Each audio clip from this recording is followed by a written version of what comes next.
Welcome into a brand new episode of the Patriots Hub Podcast. Alex Barth, Matt Dolloff with you from 98.5thesportshub.com. Game preview time again. Week 2, here we go. Patriots going down to visit the Miami Dolphins. And Dolph, I think at this point in the Patriots, the culture of being a Patriots sports fan, the Patriots discourse, we can just call this House of Horrors week because that's the phrase you're going to hear thrown around left and right. I've used it myself. I'm not making fun of anybody. I've used it quite a bit this week. The Patriots are 0-5 in their last 5 trips to Miami. They've lost 10 of 12. A lot of those games have not been pretty. They've had their issues against Miami and Foxborough too. This is not a team they've been good against in general. We can get to some of the reasons why, but you lose that opener. We all know the numbers about starting 0-2 and going to the playoffs. It really doesn't happen. The few teams that do, there's some true extenuating circumstances there. You know, maybe they were missing their quarterback at the start of the season or something like that. So you got to go into a place you really haven't had a lot of success this week and win a game. I think it's the X's and O's we'll get to, but I think the storyline this week, the overarching storyline is that simple. Yeah, no, usually I start my horror movie binge in October, Halloween time, but I'm going to start a little early. So, I'm going to start with The Nightmare on Elm Street on Saturday night. Sunday morning, I'll probably put on like Alien, The Shining, and then I'll watch the Patriots go to Miami because that's what we've been used to, right? It's well, and on top of that, I'll just add this for any Patriots fans that aren't aware, if you'll allow me to dip into college football for just a second here. Saturday, the U plays South Florida on that field, and it's supposed to rain. And then it's supposed to rain on Sunday. So that's a 4:30 kickoff. First off, watch it. It's going to be a good game. It should be a good game. But 2-0 South Florida, by the way, right? That's right. They're the only team in the country with 2 top 25 wins. Wow, go Bulls. Yet some people aren't ranking them, but it's good. Again, it's going to be a fun game, but like there's going to be a game played on that field in the rain. We think in the rain. It's Miami. Who knows what the forecasts are, but like less than 24 hours before the Patriots play. So House of Horrors to begin with, and they might be playing in a swamp. So now I'm worried about injuries now that you bring this up. That's crazy. It's not so much injuries, I think, as it is just footing and it might be a sloppy field. Yeah, you lose your footing and you get a non-contact. That's true. Yeah, it's hard to practice. Thanks for putting that in my head. Thanks for putting that in my head, Bar. Thank God. It's truly going to be a House of Horrors, is my point. It's earned the House of Horrors moniker because we've had crazy stuff like the Miami Miracle on top of games where they go and they just don't show up. I think it's made us it's made us forget games like when they went down there in 2019 and they won 43-0 because the defense was dominating and Tom Brady with his one game with Antonio Brown. Like we forget about games like that, but they've lost 5 in a row at Miami and 4 in a row overall to the Dolphins. It's something like that. Or at 4 straight, I should say. Their last 4 straight. So they've lost 4 straight overall to the Dolphins. 5 straight if you count just the games they've been in Miami. So that's what we're looking at here. It's the scary part, honestly, is that it's a get-right game for both teams. Yeah. Right? Like the Dolphins had a closed-door meeting earlier, apparently. And so, they're in a position where, they got to go get back on the same page. They're at home. They don't want to go down 0-2. Mike McDaniel doesn't want to go down 0-2. And so, that's not exactly the spot I would have wanted the Patriots to be in for this game. So that's the added layer of the whole big picture aspect of it. But if you want to get into specific aspects of the game, we can get into that because I think the Patriots, I have to win this game. I'm treating this like a must win. For the trajectory of the season and the offense and the defense and everything and the coaching staff too. But we should get into the individual aspects of the game because they're going to have to do certain things. That's where I want to start because you mentioned that the numbers against Miami have not been good. And the number that everybody points to is 7-0. Tua is 7-0 against the Patriots. And, a lot of anti-Belichick people like to claim that, Belichick never beat Tua. And I'm not saying it's not true. There's a lot of context missing there. In fact, Tua, you look at a lot of those games, he wasn't bad, but he wasn't great. He was just kind of fine, and he stayed out of trouble. Meanwhile, on the other side of the ball, and that's up until the last 2. He's been very good in the last 2, but those first 5, he was very pedestrian. Good, but pedestrian. the Patriots have only scored more than 20 points once against him, more than 17 points once against him. They put up 24 in a game a couple years ago, but that came off of a few turnovers, and the defense really helped the offense put points on the board. Even if they do a better job against Tua, you're going to need to score probably more than 17 points to win the game. And I think that there is a difference between scoring more than 17. You don't want to get in a track meet with Miami. That's how Miami wants to play. You don't want to do that. You don't want to get in a shootout. But you got to put up more than 17 points. So the defense needs to be better. We can talk about the defense. I actually want to start with the offense because they scored 43 points in that game in Miami. The last time they won, it was Tom Brady throwing touchdowns to Antonio Brown. I believe it's 75 total points in the 5 games since. It's just over 15 points a game. It hasn't been good. So where does the offense be better? First off, balance. They got to establish running the football. They have to establish running the football. Josh McDaniels talked about it today. Mike Vrabel talked about it the other day. They should have an easier time running on this team. Benito Jones, their starting defensive tackle, hasn't practiced yet this week as we're recording this on Thursday night. Doesn't seem like he's going to play. They gave up, in particular, the splits. They were not good between the tackles. Defense last week against the Colts. They were not good between the tackles. They were not good on the right side of the offense. Patriots only ran to the right side once last week. They're going to have a lot more opportunities to establish the run. They have to do it. And if it doesn't work on the first 3 or 4 runs, you can't get scared and go away from it. Like, they're going to be able to run the ball if they keep at it, but they have to work to establish the run in this game. Yeah, and I think on top of running, just not just running the ball, period, but like Mike Vrabel talked about the importance of, just basically playing a smash mouth game, like just blow people off the ball, blow people off the line of scrimmage. And I think part of the issue with the run game last week, Barth, that when you go back over the tape, is they even got a little too cute in the run game. Like they were trying. There was the one play that really sticks out to me is it was one of maybe only 2 plays total, but maybe only just one play where they had Jack Westover in the backfield as a fullback. And this was a run to the left, which I think they should try more of. It's funny that it goes in the books as a run to the left tackle, but this is why it's important to go back and check the film, because it's actually Garrett Bradbury that gets blown up by Booker, I believe his name was, on the Raiders, Thomas Booker. He gets beat by him, just straight up beat, like first step through the line, slices right through. He just blows up Westover. He just like disrupts Westover like he's a receiver trying to get off the line of scrimmage. And Westover can't get through this wide open gap to get to that second level where Devin White is. And Devin White comes down and he makes the tackle on, I think it was Henderson on that play, tackles him for a 2-yard loss because the center gets blown up and you don't have an experienced fullback there. And so you're sort of overthinking it there. And I think the other lesson you can take from that one play, Barth, is that Will Campbell, I think maybe Jared Wilson too on the left side, and the tight end help they created a nice big wall on that left side. They had a gap there, but there was that added element of trying to get to the second level with Jack Westover as your fullback, and just the mere fact that they've hitched their wagons to Garrett Bradbury, who Pro Football Focus will tell you had a great game, but he got blown up on that one play. Like, I don't think he was as great as maybe his PFF grades would indicate. But that's just one example, but that does sort of speak to how they really just need to sort of simplify the run game as much as maybe they got to simplify the overall offense in the passing game too. Let's just run some power football. Let's just blow people off the line like Will Campbell kind of did, and just run with them. Just open up a gap and hit the gap. Don't get too cute with it. And I think bigger picture on that, and I talked about this with David Andrews on Monday. People can go check out that podcast if they haven't yet on Sports Hub YouTube page or Patriots Hub Podcast, wherever you get your shows. Check that out. They did not do a good job, like you said, the blockers of getting to the second level. And so they didn't have a ton of negative runs, but you just kind of had these 1 to 3 yard gains. They didn't really do anything because even when they were winning at the line, the linebackers were just coming down. Like, it was taking so much for them to beat the defensive linemen. Nobody could get up to the second level and move the linebackers out of the way. And that's where you get some of these 5, 6, 7, 8 or longer yard runs.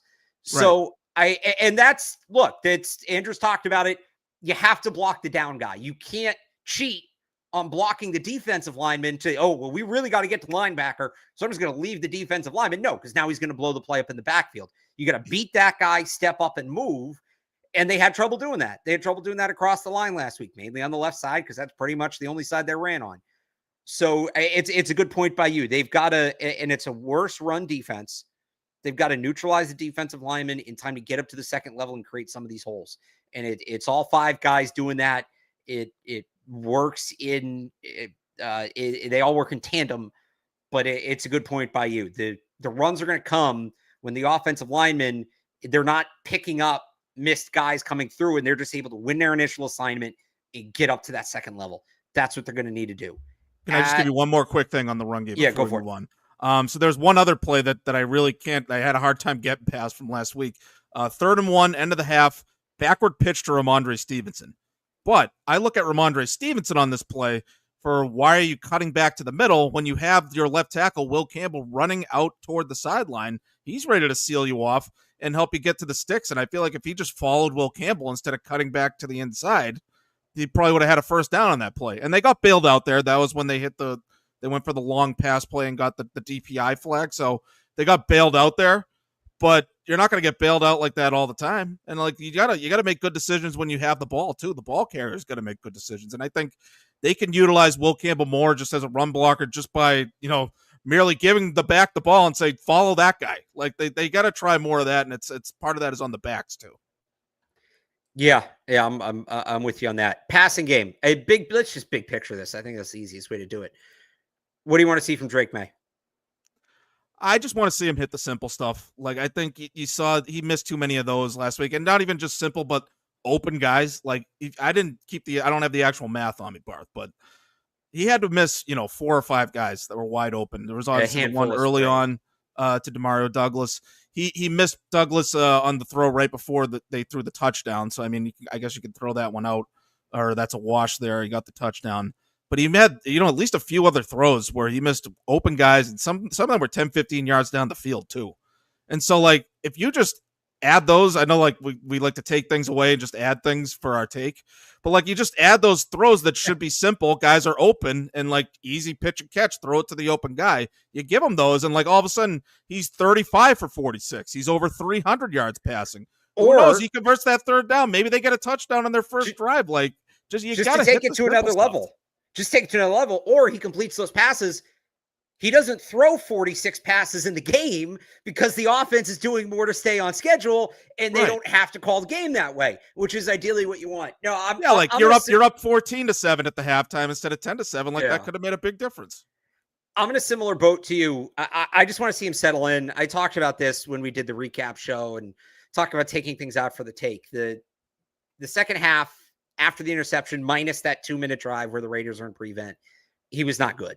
I thought he had if he plays the way he played in that first half consistently, like, he's not going to be the greatest of all time, but you got a quarterback. You got a real legitimate quarterback that can keep you in just about any game if he's going to play that way. So get back to that, get comfortable. And there might be a mistake or two here or there. It might happen. He plays a little bit of a riskier style. He's not the only quarterback that does it. Other quarterbacks do it and succeed. But when those mistakes happen, you can't, and it's him and it's McDaniels, you can't go into a shell and panic. You got to just play through. You got to play through it, and they didn't do that last week. So I think on a more technical level, he talked about being a little, not sped up, but he felt like he was rushing some of his throws, and he saw the guy open. He just wanted to get it to him, and he wasn't going through his full mechanics. He wants to make a play. Like, I mean, I guess that's sort of a flaw or like a blessing and a curse is what the term I was. You just gotta compartmentalize it. And so he mentioned that opening throw to Pop, like you talked about, and you see it on the tape. He's kind of jumping into some of his throws. He's leaning forward. He's coming on the front foot. And look, he's going to have to throw off balance at times. Like, I think this is something that people got so freaked out about with Mac Jones that the Patriots fans here throw off the back foot and they assume that that's the worst thing you can do. There are times that it maybe makes sense to throw off the back foot. If you have a rusher in your face and somebody's open, you have the arm strength, and the only way you're going to get the ball to him is fading away.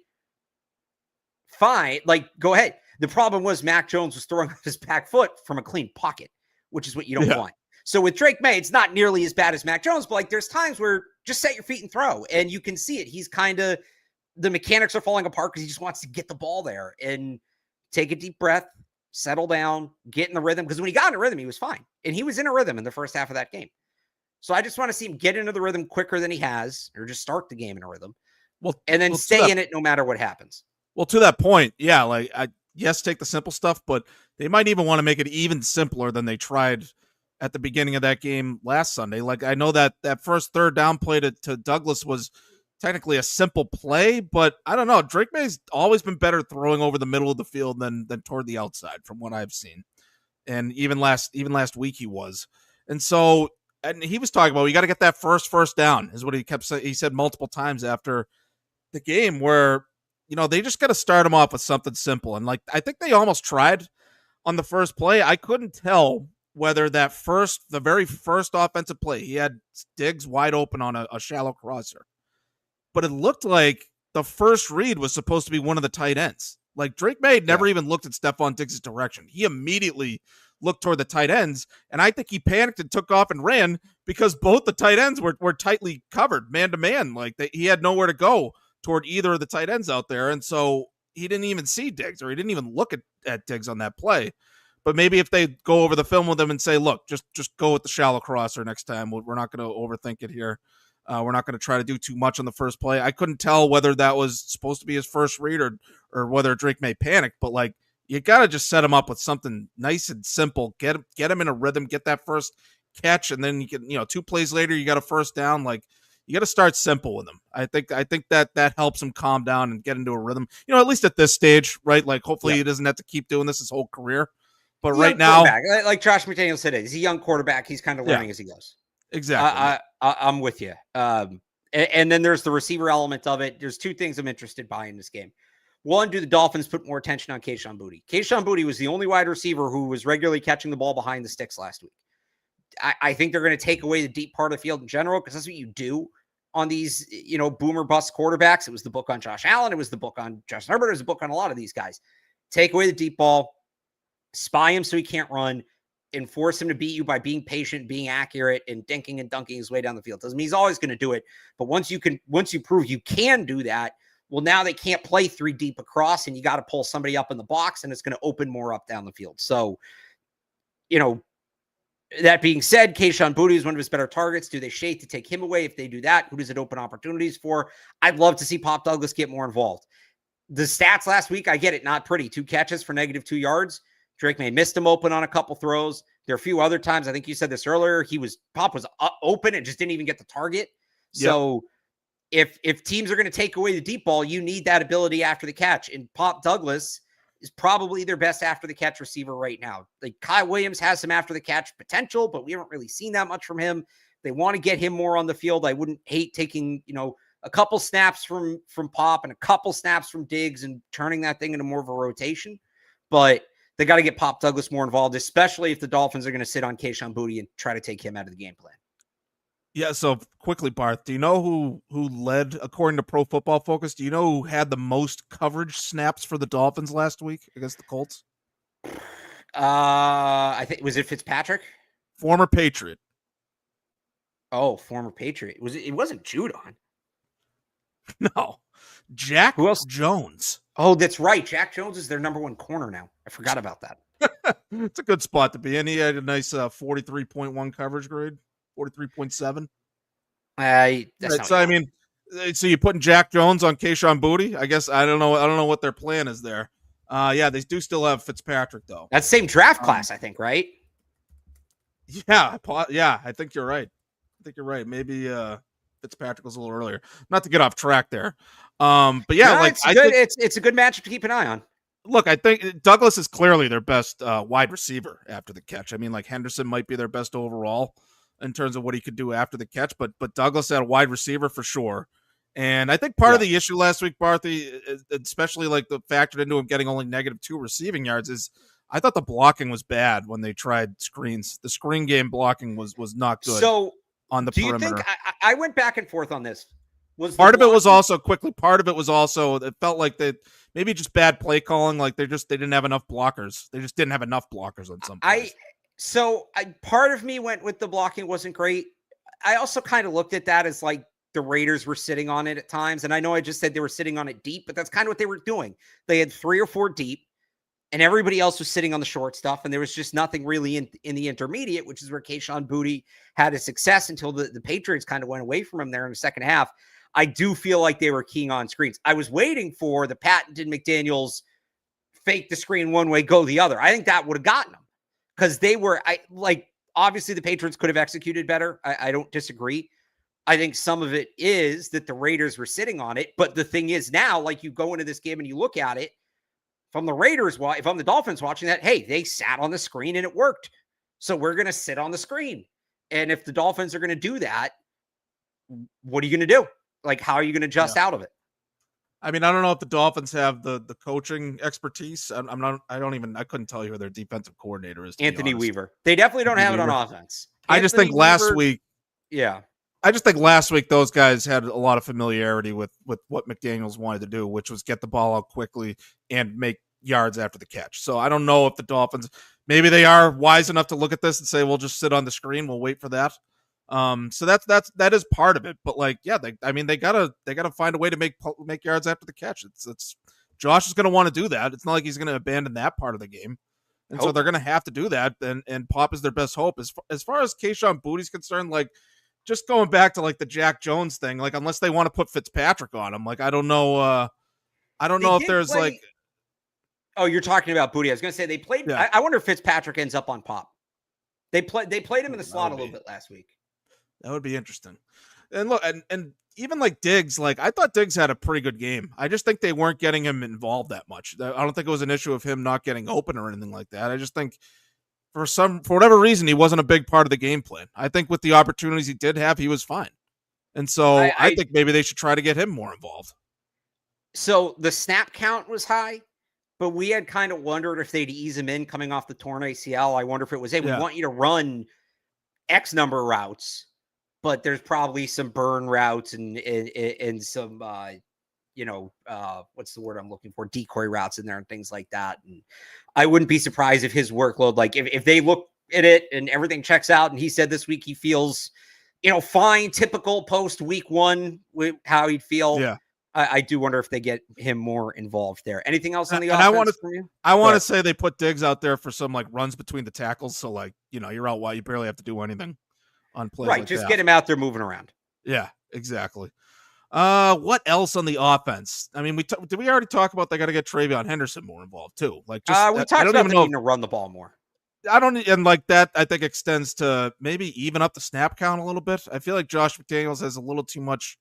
He's a little too devoted to Ramondre Stevenson based on last week. And it's funny. Fred said the same thing to me earlier this week. Like, why didn't they use Henderson more? Travion Henderson led the team in touches last week. It just doesn't feel like it. Because and he had just about 40% of their design carries, so that's not including the scrambles from Drake Maye. He had just under 40 or just over 40% of their design carries. It didn't feel like they used him a lot because they didn't run the ball. Like proportionally, 40% of the carries among the team leaders in touches. That's where he should be. But when you only run the ball 13 times, that's not going to net out right. So. Right. I do want to see him more involved. And the plays where they did get him the ball, like you mentioned, it was some screens that just weren't blocked right and didn't work. And, he's running into walls because they couldn't get the thing blocked. I think as they fix the run game, the Travion Henderson usage might take care of itself because they're going to be more balanced. And I think that's only going to help him. That is crazy. So I'm looking at it right now. He had 11 touches. Yeah. It doesn't feel like it. Like Stevenson had. Yeah, but Stevenson had he had 9. He had 3 targets. Yeah, that's about right. I think that's about right. I don't have the snap counts in front of me. I don't know if you have the actual snaps played. I think it was not snaps. More or less I'm looking at touches. Okay, but yeah, like I don't know. I just feel like Stevenson didn't make enough of an impact on the game, and Stevenson the way I look at it, it's not necessarily in the snaps. It's not even you're not giving. Wrong. It's not even giving Henderson the ball literally, but utilizing him. Like I feel like they didn't really try to weaponize him. Like the one play that stood out to me was one that going back to them being ready for it, they were sort of sitting on what looked like a screen or some kind of dump off pass to Henderson, and I thought it was a bad throw by Drake Maye. He kind of floated it to him when he probably should have put more zip on it, and like the guy diagnosed it all the way and just ran up and tackled him. So I don't know. Like, I feel like they got to get more. They got to sort of simplify the overall game, but maybe get a little more creative trying to get the ball to Henderson in space more. Like, maybe that's how they could utilize him. No, I think that's what the volume usage was proportionally fine. Again, using that word proportionally because they need to mix in more runs. I'm with you. The usage in terms of how they used him, the kind of plays they used him, they might want to change that up a little more. Let's move on to the defense because I know in that whole open I said you need to calm down about Tua owning the Patriots, and it's much more than that. But especially in the last 2 games, he has been good against the Patriots. They need to be better against them. Banged up in the secondary, they got to get pressure on him. They got to get pressure. It's that simple. This is a banged up offensive line. They're going to have a backup right tackle. Their starting right guard has only played 9 games in the NFL. Prior to last week, he'd only played tackle. They only have 3 true tackles on the roster. One of them is Cole Strange, who they signed this week. Their center was the second or third worst graded pass blocking center in football last week. In terms of minimum snaps, there's another guy in there who was really low who had 1 snap, so we're not going to count him. This is an offensive line ready to be got. This is an offensive line ready to be got, in particular up the middle. You look at the game Milton Williams had last week. I think he should have a big game again. And then, as you pointed out on our recap show, Christian Barmore didn't have the big statistical game. It's because the Raiders were focusing on him. If they feel their inside needs more help and they're going to focus on Barmore and they're going to focus more on Milton Williams because of the game he had, they might do that. Now you're leaving Harold Landry one-on-one on the outside. And Harold Landry showed last week what he does when you leave him one-on-one on the outside. He's not, a guy that's going to win regularly no matter the situation, like a Myles Garrett who's going to beat double teams and triple teams. But he's a guy that if you leave him one-on-one, he's going to make you pay.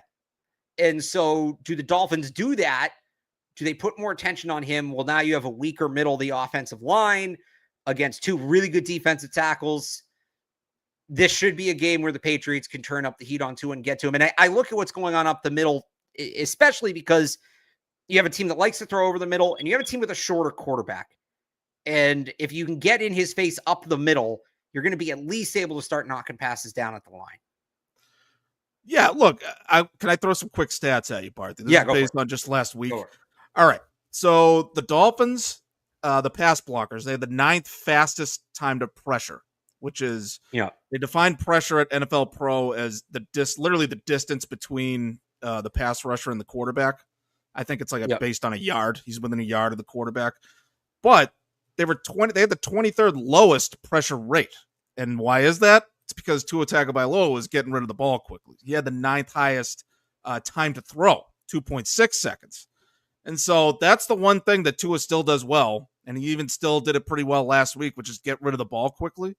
And so, yes, they got to get pressure on him, but they might have to try to, talk about mixing it up and getting creative. They might need to mix it up in a way where they could get a wide open guy. They can get a guy blitzing off the edge, wide open, getting to Tua. And so, like, that might be their only hope outside of Tua, coughing up the ball. If they can get to him, he got a fumble last week. But I think that's their best hope is to maybe get an open rusher because he's getting rid of the ball quickly. If I'm a Dolphins fan, my concern is that they weren't getting a lot of yardage on their passes. It was all short stuff, quick game stuff. And I didn't think their receivers looked as explosive as we're used to seeing, especially Tyreek Hill. He's 31 years old. I feel like he's not really the same guy that he was in his prime at this point. And so I'm not sure that he has the same explosion that we've been used to seeing in these matchups. And so I think they might have a chance to cover better than we're expecting. My concern actually is if they're going to get pressure. And like my problem with the pass rush last week, Barth, is that they couldn't get pressure with 4. And so hopefully they can get pressure with 4 this week.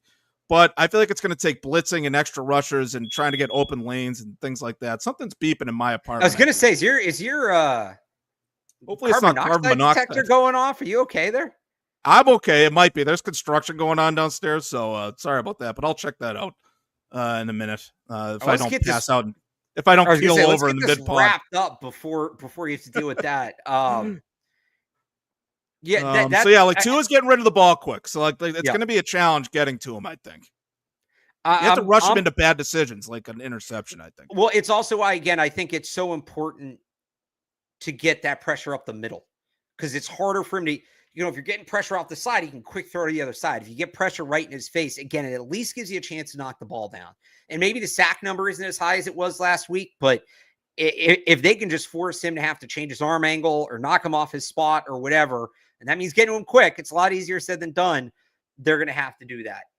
In coverage, how do you game plan it? I think you put Carlton Davis on Tyreek Hill with the safety shadowing to that side, and then it's Marcus Jones with help on Jalen Waddle because you need the speed. Probably not as big of a game for Alex Austin.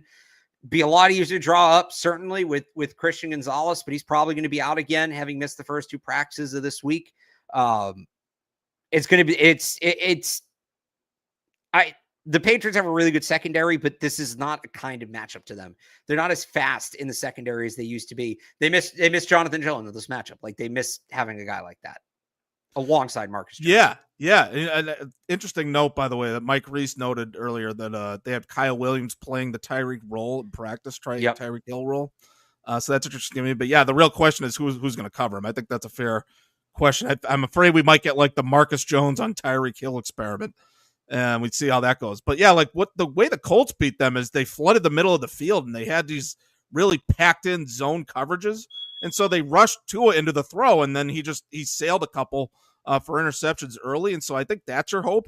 You know what? A guy that I'm going to be looking for to maybe make a surprise amount of impact in this game is Craig Woodson, rookie safety, who I thought he was a bright spot in that first game. He's one of the few little bright spots you can look at. Solid NFL debut for him. He's probably going to be out there a lot, back covering deep and covering the middle of the field. And so I'd keep an eye on him. Hopefully he can make an impact. All right. Quick special teams thought for me. Kickoff game was good last week. There's going to be a big field position game. You don't want to give Miami short fields. They got to be on that. And Andy Borgalis going back to Hard Rock Stadium, where he spent 4 years as a kicker. And I'll have some more on that coming tomorrow on just him going back to that stadium and coming off of missing week 1, if that helps him out at all, trying to get back on track. All right, Dolph, give me a score. Oh, geez. Can you give me a second to think about this? Hopefully I don't pass out due to carbon monoxide. I think, I believe the Vegas line basically has it as like Dolphins 21, Patriots 20. Okay. Somewhere in that I'll give you 2017 Patriots. I'll say this is final. This is like a turning point for them defensively against Tua. I have faith in Mike Vrabel and this coaching staff and all their experience that they can turn it around after last week. My concern after 1 week, Barth, is that I'm not sure if they're really a game planning, if their game planning is strong, or if they're just like, we're just going to spin the dial. We're going to dial it up. We're going to throw this blitz at you. Here, try this blitz, try that blitz. I'm just not sure how much rhyme or reason there is to the plan. So that would be my concern, but I think they're going to dial it up. And they will force some turnovers. They will finally have a good, solid game against Tua and score just enough to get out of there with a win. Look, they've got to beat this team. This is a team that had a players-only meeting week 1, or I guess Tuesday of week 2. Like right, their coach is getting fired. If you lose to the team that's on the verge of imploding, you become the team that's potentially viewed to be on the verge of imploding. So right, exactly. I think they hold the Dolphins offense in check relatively well. I don't know that the offense does that much better than it's done in Miami. 2017 is a good number. I did 21-17 last week. I don't want to use that again. 24-21, 24-20 Patriots, something like that. Ooh. I think I'm probably in that range. So 24, you're getting three touchdowns. That's a good. You know what? I'm gonna hedge this. I'm gonna hedge this. 24-20 Patriots with, we'll call it either a defensive score or something where like the defense or a big kick return puts the ball. One of those touchdowns comes with the offense starting in the red zone, or is scored by defense or special teams. That makes sense. Yeah, I think that. No, what if they get a touchdown, 3 field goals, and then they get the touchdown with the 2 points, like at the end of the game to go up 3 instead of 2? Sure, something like that. Yeah, I'll give you that. But we're gonna wrap it up before Matt passes out. His game previews up on 985thesportshub.com. You can check that out. Mine will be up on Friday morning for those of you who are catching the show live on Thursday night. And we'll have more content, of course, on 985thesportshub.com and on the Sports Hub YouTube channel. I'll be back on Sunday morning. Sports Hub Sunday kickoff with Cerrone Battle. And then the schedule right now, I am on post-game with Joe Murray as well. So I'll talk to you guys before and after the game on 98.5 The Sports Hub. Until then, for Matt Dolloff, I'm Alex Barth. Thanks for tuning in, and we will talk to you next time.